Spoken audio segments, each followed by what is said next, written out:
Let's go ahead and do a data import into the data manager. As usual, we'll go ahead and we'll turn on the data manager or invoke that tool.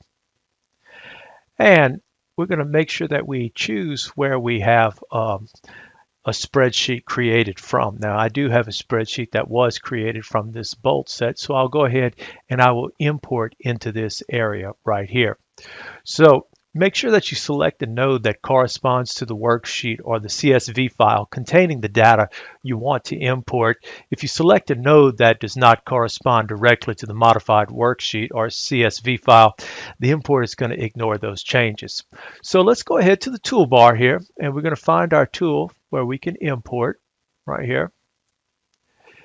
And we'll OK that. And then I'm going to pick the location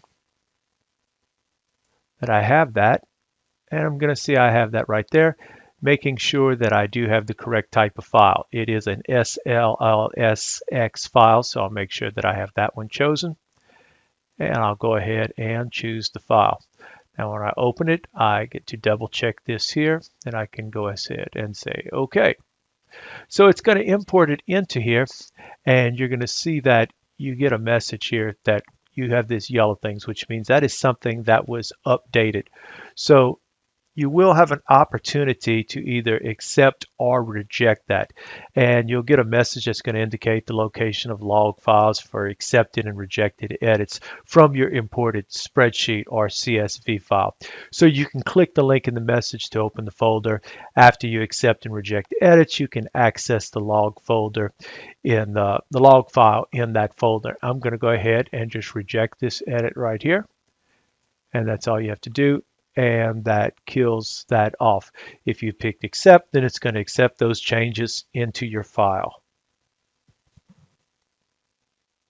We'll try one more import where I have a file where I know some changes were made in the materials. So I'll go ahead and I'm going to import this, and I am importing it into the gasket area. I'm going to find that on my desktop, copy of the pipe gasket, and I will OK that.